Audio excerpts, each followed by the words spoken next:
There's a big difference between being in attendance at a big swim meet and seeing one on TV. And there's a big difference in the approach to the meet and the skills needed to convey information to those watching in person or on their home screen. Our guest on this episode of Swim Talk is without question the most sought after and skilled in-person swim meet announcer in the United States and maybe the world. You'll meet him in just a minute. Stay tuned.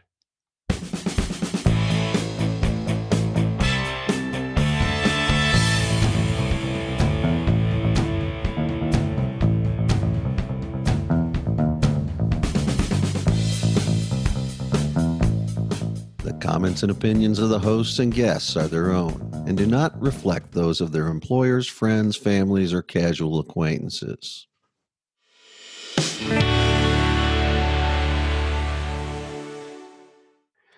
Hello and welcome to Swim Talk A2B, everything you need to know about swimming from A to B and anything else we want to talk about. I'm Dana Abbott, the A, and joining us from Bay City, Texas, is the show's co-host, Bob Button, who is the B in A2B. Bob, how's it going today? Never better. As you may have heard in a previous episode of Swim Talk, we now have a working email account, swimtalk.a2b@gmail.com. No sooner had this email gone active than we started getting dozens and hundreds of emails. Okay, back up just a little there. It's swimtalk.a2b@gmail.com. That 2 being the number 2, not the letters T-O, T-O-O, or T-W-O, right? Now, about those emails we're getting, most are spam, but a few actually look real. I classify those as hate mail, mostly directed at yours truly. Okay, so out of those 3 or 4 real emails, we got one from a guy named Mark in Brentwood, Tennessee, who wrote and asked, what goes on behind the scenes of your rambling podcast? How do you prepare your guest for the aimless meandering, tedium, and pandering commercial interruptions they have to sit through? What do you tell them? So, just for Mark, if that really is his name, we took a boring snippet from the beginning of our interrogation of Sam Kendricks, a.k.a. the voice of American Swim Meets, and it went something like this. Dana's the editing whiz, so he'll take everything out of context and show you in the worst light possible. Again, that won't be the first or the last. Every 10 minutes of conversation, we usually get at least 90 seconds of stuff we can use. So. No problem. Let's have fun. Bob, you've got somebody special to tell us about today that we're going to talk with. Today we're talking with a guy that's one of the most recognizable voices in our sport, Mr. Sam Kendricks. If you've never been to a meet Sam has called, you're missing out on one of the sport's great announcers. We really appreciate you joining us today, Sam. Dana, thanks for having me. I'm thrilled to be here and good to catch up with you guys. It's been way too long. It has. Let me get it started. Sam, your love for the sport shows every time you get behind that mic. Tell us about your start as a swimmer and what the sport of swimming has done for you. Yeah, well, I tell people all the time that I can draw a straight line from the day I got involved with swimming to where I am today. And I don't know how many people in the sport of swimming see it that way, but that's how I view it. I was a young football player in the Dallas-Fort Worth area. I grew up in Irving. Football was my love and my passion, and that's what I was about. I grew up about 2 miles from Texas Stadium, so the Cowboys were on my radar in their heyday, and so that's what I was about. But when I was 11, I contracted spinal meningitis, and my doctor told my mom, after I barely made it out of that whole situation alive, said, no more contact sports. He's going to have to do something different. And that was devastating for me. I didn't know what sports would be on the radar for me. I was just kind of doing my thing as a young preteen.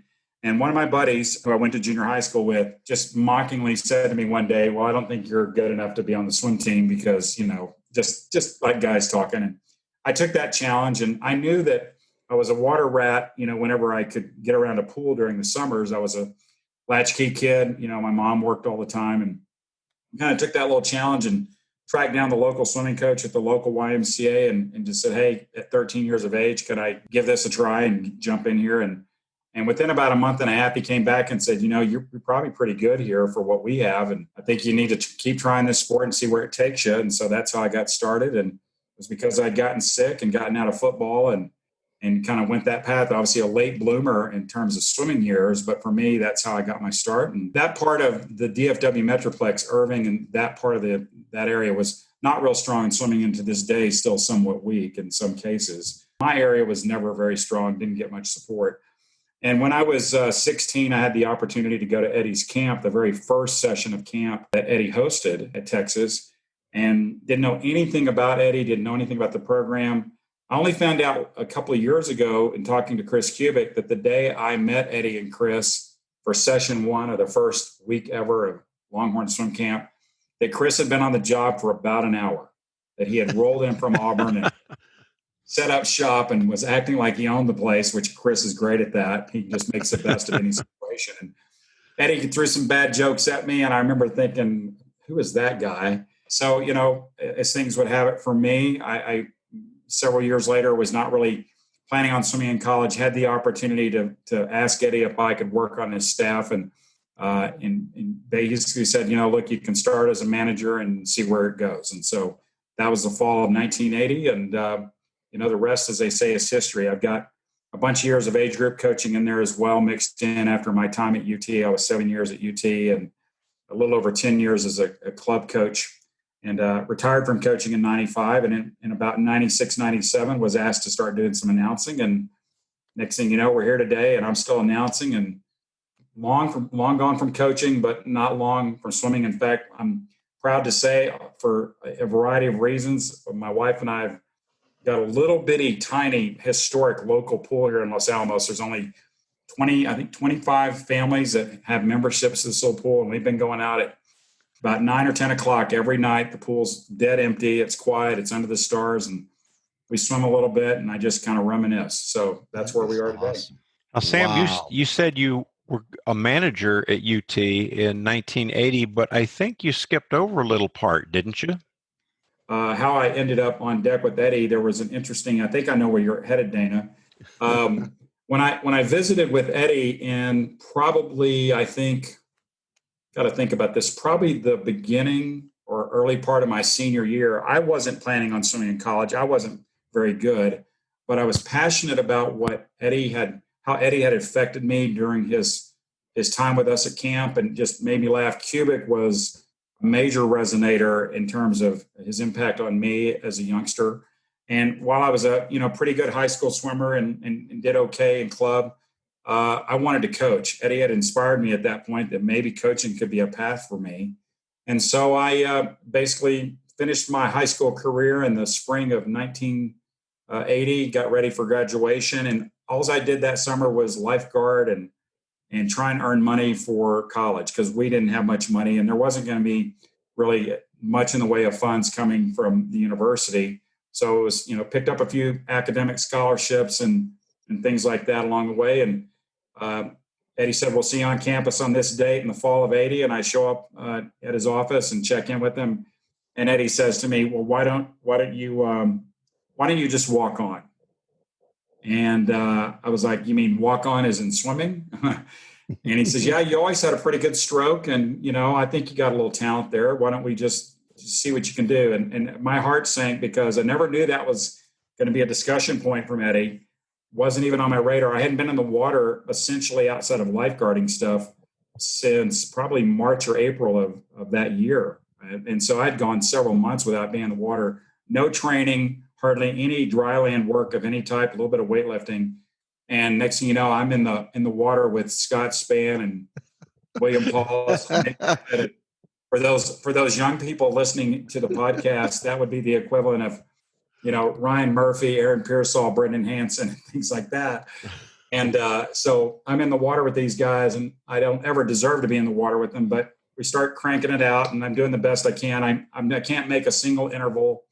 And I remember thinking, my God, what have I gotten myself into? And what I was most upset about was, had I known that was the path, I would have spent the previous 6 months grinding hard. I would have done everything I could to be ready for that. But nonetheless, that's where I was, and that was what I was dealing with. And as I realized very quickly how good these guys were, I started falling by the wayside academically. I couldn't stay awake in class. I was in the water doing what I was doing. I was just trying to get in shape.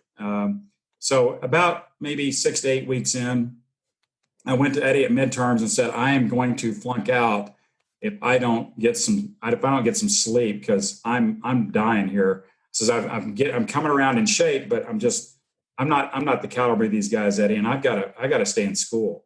And Eddie just kind of smiled a wry smile, and he said, look, if you want to coach these guys, you have to have some idea of what these guys are going through, right? So you're starting from scratch. You have to have something here, something to bookend this thing that you're going to do with us. So he said, just go work to get your grades up, and let's see if you can stay in school and don't come back on deck again until you got your grades where they need to be. And I spent the rest of that semester trying to manage that. I got back on deck pretty quickly. And, between academic probation that haunted me for several semesters, that was the best thing Eddie ever did for me in terms of working with those guys. So it's something that I truly appreciate.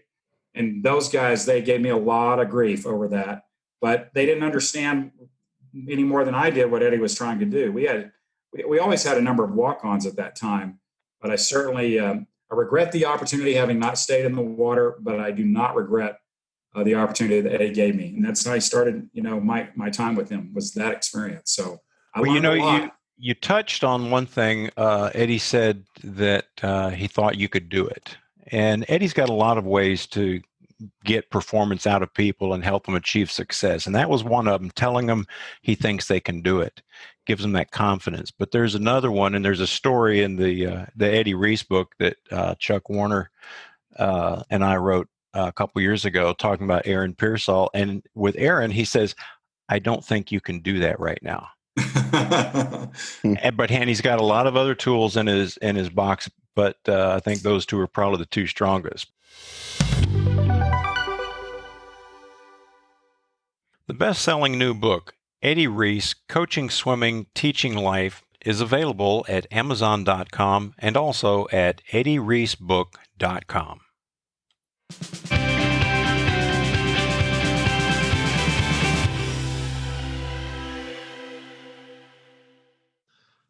Sam isn't one to toot his own horn, but I couldn't help but ask about using his influence to save a facility in the Dallas area. Let's listen in. Back in 2013, Sam, you came to the rescue of a facility that's near and dear to your heart. Tell us about the North Lake College pool and your efforts to help the competitive swimmers up in Irving. Yeah, that's an interesting story. I can't tell you that I know the current state of affairs, but I can tell you about 2013.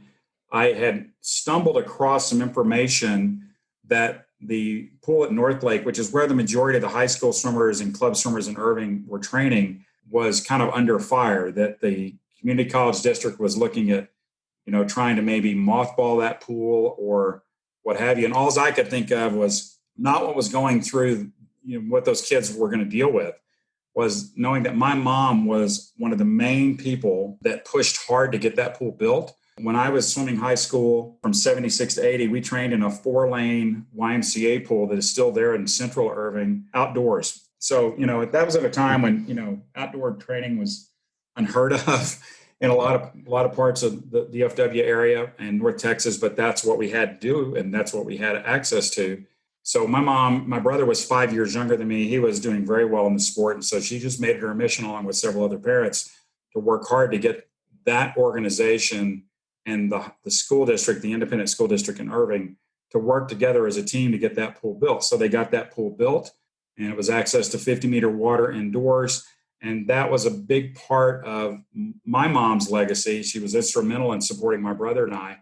And so fast forward to 2013, and my mom had actually just passed away in 2012. She passed away about a month after Olympic trials in 2012.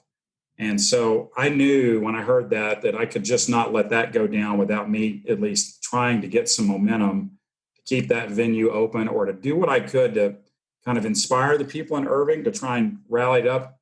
Those people don't know who I am. They didn't have any clue who I was. And I reached out. I said, this is who I am. This is where I came from. I'm one of you. And I don't want to see this happen to this facility. Or if something does happen to this facility, what can we do to try and help kind of make sure that water and opportunities stay available to these young people in Irving? And so I had the opportunity to go visit with the swimmers, visit with the coaching staff. I visited with some of the leadership. The city council there in Irving, from what I could tell, I didn't have any interactions with them, but they were rather, I want to come up with the right word here, pessimistic or more. Somebody even made a comment at a council meeting that, quote, the president of USA Swimming. Somehow I'd become the president of swimming, which I was not willing to take on. Love those promotions. Yes, but in the end, it rattled enough cages that I think some people understood that there was something of merit there. I know they've still been struggling to some degree, but that pool, as far as I know, is still open and doing its thing. I just checked. You're right. Yeah. It is. Other than the virus shutdown, they've been open. Yep. Yeah. But in the end, I think the main thing that I want to do was kind of go back and reconnect with some young people and their parents and their coaches to say, look, y'all are here because people before you helped get this venue built. And I'm one of those people who didn't get to swim in this venue. My brother did. And my mom was a big part of it. And so were a bunch of other people. You can't just let bureaucrats push you aside, So I just felt like I had to just step up and do my part. I don't think it was very much, but I also wasn't going to sit in Los Alamos, New Mexico, and let that go down without a bit of a fight, because quite honestly, if my mom had been alive at that time, I wouldn't have had to get on the plane. My mom would have been over there chirping in their ear. So you're too humble, Sam. I know you had a lot to do with them keeping that thing alive. I don't know that I would take any credit for it, but if it's open, that's all that matters to me. If those kids still have opportunities, that's what matters.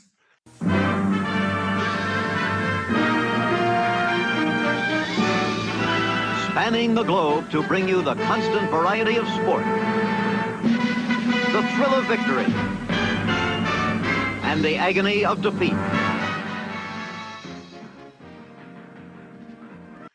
Hey, I'm going to shift gears a little bit into the announcing world now.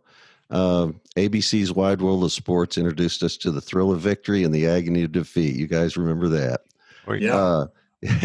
You have to call both of those in real time. And when it's over, you seem to have a soft spot for the kids that didn't come out on top, don't you? Yeah, I think that one of the things that I've always tried to bring to my announcing is, and I'm not always successful at this, but it does stay very close in my thinking and my thoughts as I'm working my way through a meet or through an event or a call, is there's always somebody in the stands or online that cares about what's happening to the person who's in sixth place, right? Or who is last in that event, or somebody who didn't make the Olympic team, or somebody who was third at the Olympic trials, whatever it may be. So I try and find connection points beyond just what's happening out in front. And, those are few and far between sometimes, but when you can find an opportunity to reach out and grab a moment, I think those are the ones that really, they stay with me. But also I've gotten a lot of feedback from a lot of family members and coaches over the years. They really appreciate the fact that I and many of my fellow announcers go beyond first, second, third time record splits, right? And I'll tell you, one of my favorite moments, and it happens every single year. This is the first year it did not happen because of COVID and the shutdown of NCAAs and stuff. But here's what happens at every NCAAs I've ever announced, or every conference meet that I've ever announced in my career. Somewhere along the way, usually on the last day, or sometimes even after the last session is over, there'll be one or two parents or grandparents or somebody will linger behind, and they will lean over the rail and say, "Can I visit with you for a second?" And they will begin to share a story that honestly, 90% of the time, I do not remember. They'll say, "Back in this year at this venue, when my kid was at junior nationals, or my kid was doing this, you recognize them.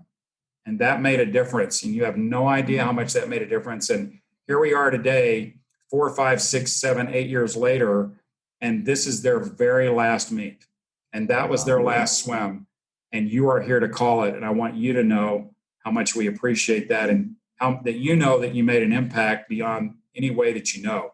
I'll tell you what, when you hear something like that, that is so powerful. That is so motivating, because it reminds me that I might just be calling it, and it might just be a mundane set of heats. And it might just be working our way through a morning session, but you never know when you are reaching out in a way that has impact on it. One of my favorite things to do is spot kids that are demonstrating good sportsmanship. And it usually happens deep in a heat or deep in a set of morning swims. And you see a kid that does something great, and he or she reaches over the lane line and they pat the other person on the back. They don't celebrate their victory. They celebrate their teammate, or they celebrate a competitor. I love that. I love that about the sport. I was very much that person when I swam, so I resonate and gravitate to that. And so those are really special moments for me when people come back to me and say, you made a difference and you had no idea you were making a difference at that moment. So I got to believe if I get, 5 or 6 of those at the end of every college season, maybe I had a whole bunch more of those that I never heard about. And that makes me a big impact. You bet.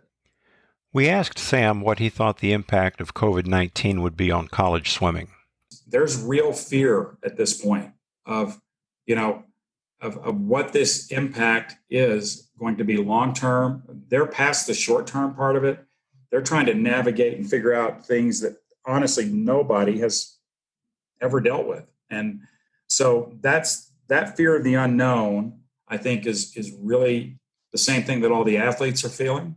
Right. And for me, I just haven't had any experience that I can recall on any part of my swimming life that even comes close to this. And I'm sure most people feel the same way. I will say this is I'm watching carefully. I saw that Stanford cut a bunch of varsity sports, and the first thing I did was go see if my swimming friends were part of the casualty list. Thank God that's not the case. But at the same time, that really, I think that resonated, that fear that I was hearing from these folks is like the fear of the unknown and what the impact's going to be. So we'll just have to see, but I don't know any more than you do, I think, in terms of specific facilities or venues. I think the shock factor is going to continue. I think we got a lot more problem solving ahead of us. I will say this, we were talking about announcing, somebody asked me a question a while back, and I think they were saying it in jest, but they said, could you call a meet from your living room? Could you call a meet from your office? Crossed my mind, yes. and quite honestly, I was talking to a buddy of mine, old coaching friend and swimming buddy of mine, Bob Stab, who's now doing some contract work with Swiss Timing and Omega. And they are actually, you guys, I don't know if I think they're having the event now, or they just had the event. They did a multi-site track meet with coordinated start systems in multiple locations, both domestic and overseas, so that races were literally going off with a time adjustment. Literally, they could calculate down to the 100th or the 1,000th. So you could have athletes in California, Florida, Europe, basically performing at the exact instant. One electronic start pistol would start the entire event. And I started thinking in my head, okay, and I think that it was on TV or was going to be on TV. And that just made me think, well, I wonder if I could call a meet. Could we get fast enough turnaround to do something like that? We had been wondering what kind of prep work Sam did in advance of calling a meet, so Bob decided to ask him. You prep so well. I mean, I think a lot of it's, Dana mentioned this to me, that prep is a big part of your job. People have made that assumption for a long time, but I'll attack it from a different angle. First off, there's nothing that beats experience. So what I know now versus when I started announcing in the late 90s and how to call a race and how to be involved with a meet and work with people, it's completely different now than it was then. Back then, I was very much a coach announcer. Hope that makes sense. I was a swimming coach who was recently retired, and I announced so much like a coach talking to other coaches and to athletes. I think that mutated over time and developed into more of a coach, spectator, athlete relationship, and to some degree coaches, but trying to become more well-rounded with that. So to some degree, my early announcing was literally knowledge of those current athletes at that current time. Then as I grew into the sport through an announcer's role, I had to learn more and more about those athletes because as I got further away from coaching, I wasn't seeing those kids coming up. When I was announcing nationals in 97, 98, 99, those were a bunch of kids that I had seen come up as age groupers, right? And so I knew them like the back of my hand. But you go to, like, say, 2008, 2012 trials, that is a much more prep intensive situation. But I do have a philosophy that I follow that I think contradicts it to some degree. Is while I do a lot of prep, and by the way, I mentioned my buddy Bob Stabb in Oklahoma. Bob's been my spotter at several NCAA championships. Bob has been instrumental, partly because my real estate life, my other part of my professional world, keeps me so busy. Bob has been instrumental in helping do a bunch of prep work with me and for me the last few NCAA cycles. So I can't take any credit for that. He's been a big part of my success and what I do over the microphone. But the other philosophy that I have that's developed over time is I simply try and call what I see in front of me. It's every season, especially every collegiate season, I'll get 2 or 3 reporters or maybe an independent will reach out and ask me what I think.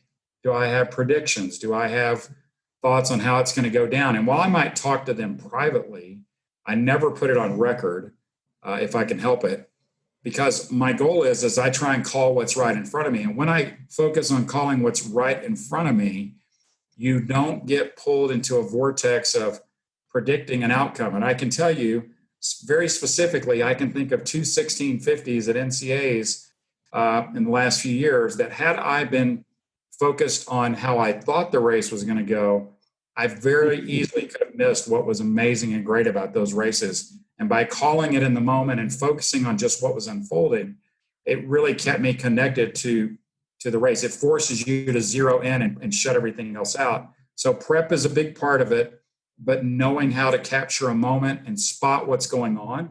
And by the way, I've had many of those where that didn't go as planned and plenty of mistakes have occurred. But every once in a while, you hit a grand slam, and that's because you just got the perfect race and you were set up for it to basically be tied to it in a way that wasn't predisposed. Neat. This is a little tangent, but reminds me, we were out in Irvine for, it was either U.S. Open or Nationals, and you just about gave Claire and I a heart attack one day. We're strolling up because you have to park way out back. We're strolling up nice and early for one of his events, and we think we got plenty of time. And then we hear Sam Kendrick. All we hear was Bobby Button, and we went, oh my God. And we ran all the way to the back of the bleachers, all the way up, because you had to climb the bleachers from the back. And we get up there, and it's a women's race. And you were just wishing Bobby happy birthday was what that turned out to be. We thought we were missing the race. That's a good story. See, those are the kind of things I never hear about until well after the fact. That was great. Something else.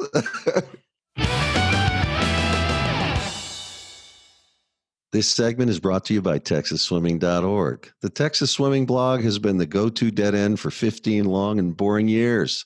Stop by for the links list and catch an almost daily quote of the day. 10 out of 9 swimmers agree there's no bigger waste of time than the Texas Swimming blog. I'll be happy to endorse that. Whenever I'm having a hard time falling asleep, I go to that thing, I start reading. It's better than trying to read War and Peace. I was going to say, I should have said, what's that? The melatonin. What is it that people use to sleep? Yeah, you start reading the Texas Swimming blog, and all of a sudden it's like, right. It's swimming Sominex.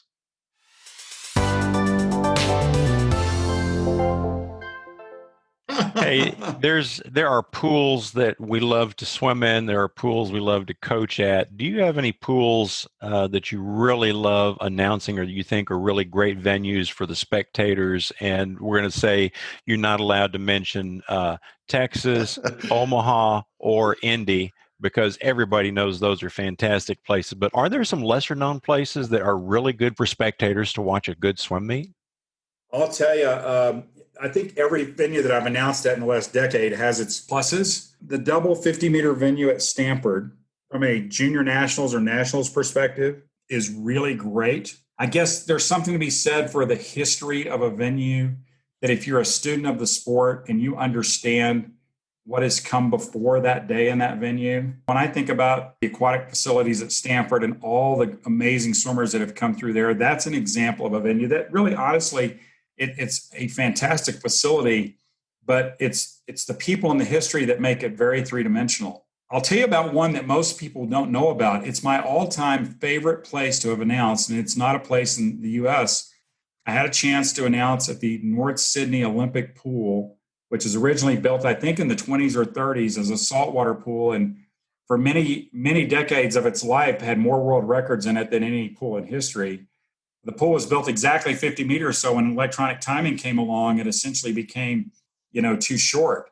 But they did an all-star meet in Sydney through Swimming Australia starting in 2011, and I announced 4 consecutive years of that, 1 in Sydney, 2 in Brisbane, and 2 in Perth. That venue in Sydney, when I walked around that venue and saw some of the history, and then you sit down in the bleachers and you're overlooking Sydney Harbor and Sydney proper. The Opera House is off to one side. The ferries and the cruise liners are literally a couple of 100 feet from you. You can jump on a ferry from your hotel and be dropped off right at the pool next door to this really famous amusement park called Luna Park.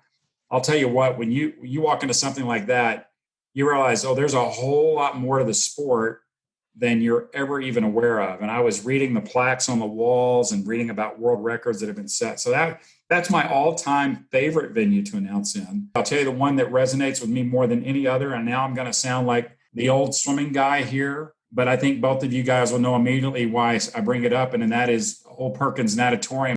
Any college swimmer from that era that had a chance to swim in that venue when it was at its peak and when SMU and Coach Mack were at their peak, the kind of environment created in a small, quaint, maybe is not the right word, intimidating could be a word. The college campuses all over the country have these small vintage pools that in their day, whether it be Minnesota, Indiana, whoever, those kind of facilities, when you bring in modern swimming and a big crowd and some announcing to go along with it, there's nothing better than that, in my opinion. It's just unbelievable. If I remember correctly, the Perkins Nat was built on the site of an old basketball gym arena type thing. And the seating in it surrounded the pool. In 1980, in January or February of 1980, Texas went up to swim a dual meet at SMU. Coach Mack was there with his star freshman, Steve Lundquist. Eddie Reese's Texas team had all of his previous year's red shirts and transfers eligible, including Scott Spann, Chris Kirshner, Phil Neenan, Drew Dunworth, just a whole bunch of guys. And I got to tell you, you are absolutely right. That is the most exciting place to have a college dual meet I've ever been to in my life. It was noisy. My ears rang for hours afterwards, just like having gone to a rock concert. But you're absolutely right. And speaking of legacy pools, what about the pool at Dartmouth? And unfortunately, Dartmouth just got its programs cut, men's and women's. But what a historic pool that is. Yeah, if you tour out back of their indoor 50-meter, they got the old pool there still, well kept. You been in there, Sam? I have not. But as you guys mentioned that kind of setup, I'll tell you one of the great things that I've been doing at some junior nationals here in the last few years is the Hall of Fame, Swimming Hall of Fame has been putting out some amazing vintage video and film footage from like AAU nationals and stuff like that, going back into the early 60s and 50s. And every once in a while at a juniors, I'll convince the folks to, when we have 10 minutes to kill, put up an old video of like a 220-yard butterfly and walk the swimmers and the people in the crowd like, here's what I want you to know. This is what this sport was at that time. And just for anybody listening to the podcast, if you haven't seen a 220-yard butterfly, you're wondering how that works out, you should look up those videos. They're easy to find on YouTube and just watch it. And for those of us at our age, you'll see a ton of people that we recognize as age groupers when we were young. And I was at a meet, I think I was at juniors or nationals at Minnesota, and we were doing this. And John Collins, the coach from Badger, that's Wyatt Collins' dad, the assistant coach for Eddie now. John Collins walks up to me and goes, I was at that meet sitting in the stands because my girlfriend was swimming in lane 2. you know. And you talk about a time warp, and you just draw this big circle from that meet to sitting there on deck, and Wyatt Collins is over there, and John Collins is talking to you about a meet that occurred in 1961 or whatever. Pretty incredible stuff.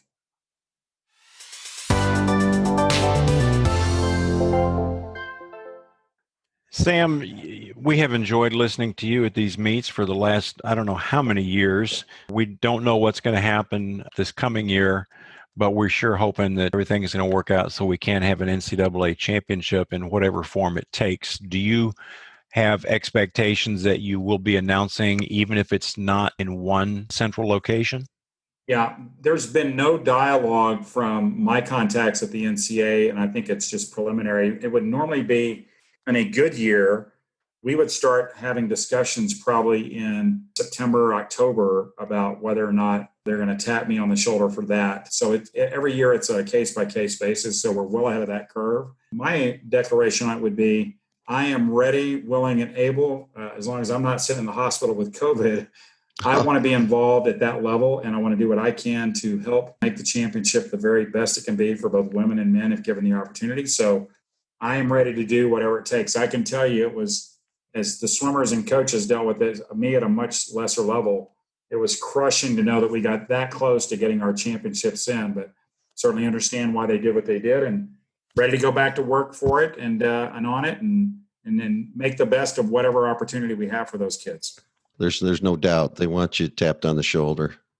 I left the UT staff working with Eddie in the spring of 1980, but I came back the next year, and there was this freshman working on the deck. And for 40 years, I have watched you grow from a college freshman into someone who is respected and revered among the entire swimming community. And speaking for Bob, I just want to thank you so much for taking the time out of your day to visit with us and share some really wonderful stories. I really appreciate that, guys. And Dana, thank you for the comments. Those, like I talked to you about earlier, those are the things that make it worthwhile, right?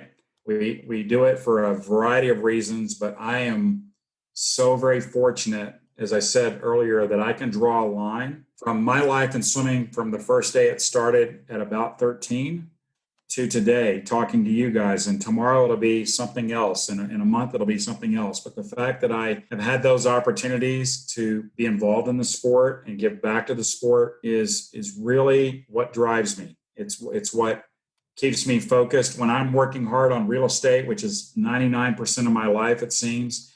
And whatever my wife Shay and I have in our life here in Los Alamos, New Mexico, I'm always looking for that next opportunity to help the sport and help people in the sport. So I'm grateful for the opportunity. I'm grateful to be here with you guys today. Those are some good memories to discuss, but I hope we have a few decades more of this in front of all of us. And I'm looking forward to that challenge and what that brings. So appreciate you guys having me. Can't thank you enough, Sam. Wonderful to have you on.